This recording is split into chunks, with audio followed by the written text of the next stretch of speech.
Hey, 4C. I'm here to do a read aloud today. Since we finished our last book, The Someday Birds, I decided to read some stories, they're short stories, out of the book called Escape from Slavery, Five Journeys to Freedom. And I'm just going to share, I think, two of them with you just for the read alouds this week. I think. It may only be one this week and maybe one next week. But the first story I'm going to share with you is called The River of Ice. But before I read that, I want to read just the foreword that comes in the book that tells you a little bit about why these stories were written and more about them. So, the foreword I'm going to start with first, and it says slave escapes occurred from the earliest times after enslaved Africans were first brought to America in 1619. Without particulars of geography and with only the North Star to guide them, slaves found their own routes across swamps, rivers, and mountains toward the north and freedom. They went to the black quarters of northern cities. There, free blacks helped them to find jobs and shelter and to begin life over again as free men and women. The Fugitive Slave Act of 1793 allowed owners to seize runaways and bring them to court to reclaim ownership. Slaves were not permitted trials by jury nor allowed to have witnesses speak on their behalf. Abolitionists, which are anti-slavery activists, attacked the law as unconstitutional and as legalized kidnapping. By the 1830s, abolitionists had created their own informal network to help runaway slaves. This network was called the Underground Railroad. Its freight, or passengers, were the fugitives.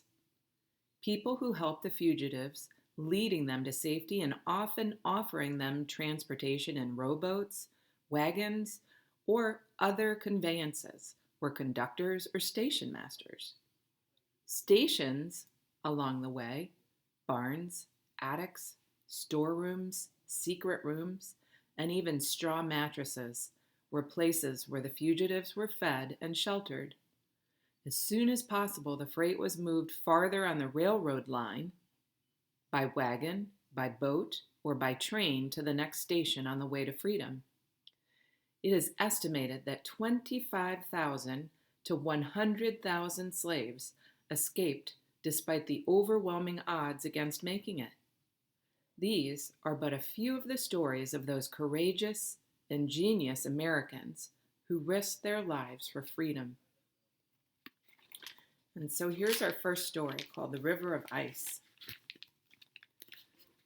We need the money, and Eliza'll fetch a good price.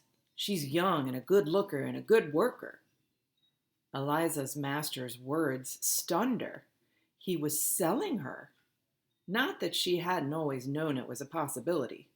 Like all slaves, she lived with the gnawing reality that at any moment she could be sold and uprooted from her loved ones. But Eliza's owners had always been so kind to her that she had lulled herself into forgetting reality. Their kindness had vanished with their need for money. Within a few days, Eliza would be separated from her 2-year-old daughter, Caroline. She knew what she had to do. She couldn't let anyone take Caroline from her. She couldn't lose this child. She had already buried 2 others. She waited patiently all day for the darkness and the quiet. She had done her chores efficiently, but not too efficiently, not wanting to draw attention to herself. She had listened to her mistress's talking, ignored what she was supposed to ignore, nodded when she was expected to nod, and answered when she was expected to answer. She had carefully controlled her every facial gesture and tone of voice so she wouldn't give away her angry feelings, so that her owners wouldn't suspect that she had overheard their plan to sell her. Now it was almost time. Caroline was asleep, wrapped in a blanket made from saved scraps of wool. Eliza was tired too, but she didn't dare sleep. She needed to leave a few hours before daylight so she could cross the river when it was light. If she gave in to her weariness, she might not get up in time. She lay awake, thinking about the journey ahead. When she thought it was time, she scooped up Caroline up from the floor and took her in her arms. "Be good, darling. Don't cry now," she whispered, worried that the other children and the adults in the cabin would awaken. She tiptoed out of the cabin. When she stepped outside, the night air bit into her face. She pulled the blanket farther over Caroline's head and looked up at the sky. There was the single star, the one that pointed the way to freedom. She followed it down to the other stars, grouped together like a drinking gourd. "If I thirsty before I cross the river to freedom, I'd drink from that sky." She laughed silently at her joke. There was no sound but her feet quietly touching the cold ground as she walked the 5 miles through the woods toward the river. She knew all about the river, the long, narrow river that separated the slave state of Kentucky from the free state of Ohio. She'd heard stories of slaves who swam or rowed across it. Eliza had dreamed of crossing that river ever since she was old enough to realize she was a slave. She had talked with other slaves about what it would be like to be free, but she had never thought she would be brave enough to escape. But all that had changed today. Today, with her master's words, she had found a courage she had not known she possessed. Crossing would be easy. The river was always frozen over at this time of year. Her feet, clad in thin-soled shoes, were cold now and would be even colder by the time they touched free ground. But that was all a small price to pay for freedom. She pulled Caroline closer and ran along the narrow path that led to the river. In less than 2 hours, at daylight, she spotted the river. She raced eagerly toward it. When she reached the riverbank, she saw that the ice had started to thaw. It was broken up some and was slowly drifting by in large cakes. Her heart sank. Crossing was impossible now. She would have to hide and wait for the cold night wind to swoop down and freeze the water some more. Her eyes searched in both directions for a sign of shelter, for a place where she might rest while she waited for the river to freeze again. She had heard there were free colored folks living along the river who helped runaways. There were a few cabins in the distance, but how would she know which cabin held friends? She wouldn't, but she would have to take a chance. She pulled the blanket away to reassure herself that Caroline was still sleeping. "Oh, thank you, Lord, for keeping her still." Then she ran down the path alongside the river. It was a while before she came to a small cabin, not much bigger than the cabin that she had shared with 10 others. Black smoke was rising out of its chimney. Dared she stop and ask for help? Her eyes scanned the landscape again. There was no place to hide near the river, and no place in the woods. And even if she could find a place, Caroline might not survive in the freezing cold. What choice did she have? Her master would soon discover she was gone and start tracking her down. She lifted her head to the sky. "Oh, dear Lord, help me." She knocked gently on the cabin door. No answer. She knocked again, more vigorously. The door opened hesitantly. A short man with frizzy gray hair and skin black as ebony nodded at her. It was the kind of gentle greeting Black folks often gave each other on their way to a Sunday service. "Mornin'," he said in a quiet voice, his friendly eyes fixed on the bundle that was her daughter. Eliza swallowed and whispered, We need a place to stay till nightfall. Welcome, he said, hurrying her into the one-room cabin. The cabin had a small table, 2 chairs, and a straw matting on the floor near the hearth to sleep on. There was a roaring fire in the hearth. I'm George, and that's my wife Rosetta. His wife, a pleasant-looking woman with cocoa skin, like Eliza's, was stirring something in a large pot over the fire. She beckoned for Eliza to come and sit near her. Eliza squatted down on the straw and held Caroline gently in her lap, hoping not to disturb her sleep. Rosetta ladled out a liquid from the pot and handed it to Eliza. The broth was warm and nourishing. George brought Eliza a blanket and told her to stretch out. Before she knew it, she was asleep. She spent most of the day sleeping by the fire. When she awakened, it was almost twilight. George was gone. Rosetta was feeding soup to Caroline. Eliza waited until Caroline had sipped the last spoonful. Then she took her daughter in her arms and planted kisses all over her face and rocked her back and forth. Caroline drifted into sleep again. Where are you from? Rosetta asked. Eliza told her story.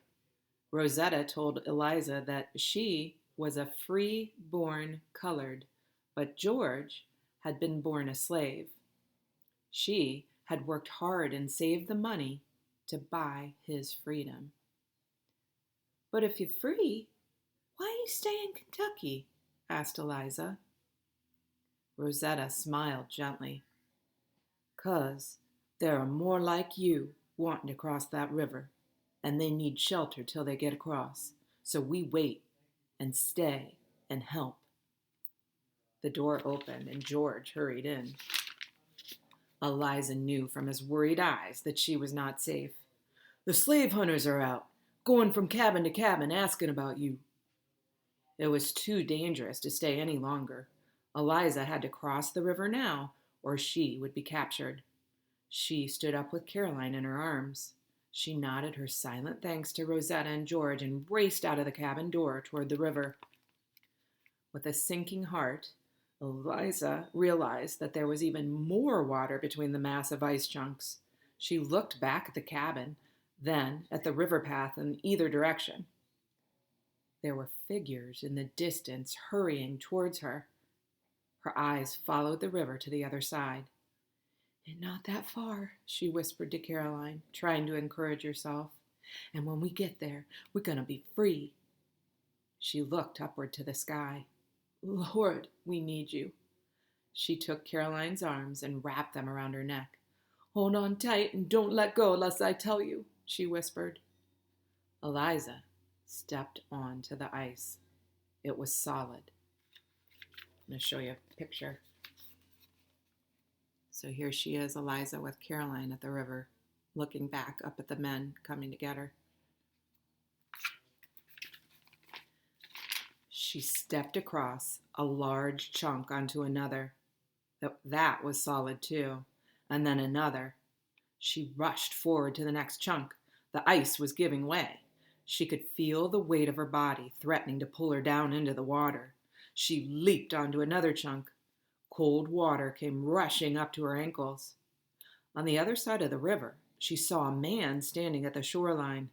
Eliza leaped onto another chunk and then another. We gotta get there, she said to herself as she felt the water rising above her ankles. A minute later, the water reached up to her knees. Lord, Lord! Soon the water would start to cover Caroline. She was only 30 feet or so from freedom. The water rushed up to her chest. Mama, Mama! Caroline screamed as the water began to cover her. Let go, baby! With her left hand, Eliza undid Caroline's arms from around her neck. With her right hand, she grabbed a chunk of ice. Then she slid Caroline onto the piece of ice. Caroline screamed louder as the ice touched her back. I hear, baby, Eliza shouted, grabbing the ice chunk with both hands and kicking her feet, hoping to propel herself on the ice with Caroline on it farther toward the shore. She was only 10 feet or so from the shore. Caroline's screams filled Eliza's ears. The icy water was beginning to numb Eliza. Lord, we're so close. She kicked even harder. The chunk of ice with Caroline on it was almost at the riverbank. Eliza was only a couple of feet from the shore. The man grabbed Caroline off the ice, and Eliza pulled herself on to shore. Eliza's pursuers watched passively from the riverbank on the Kentucky side as she and her daughter stepped onto free soil. The man at the riverbank took Eliza and Caroline to the home of anti-slavery sympathizers who gave them food and dry clothing. That night, Eliza and her daughter began their trip by the Underground Railroad to Canada. And that's the end of The River of Ice. So luckily, Eliza and her daughter Caroline made it to the Free State of Ohio and were off on the Underground Railroad, eventually to end up in Canada. I hope to get to read you another story from this book, Escape from Slavery.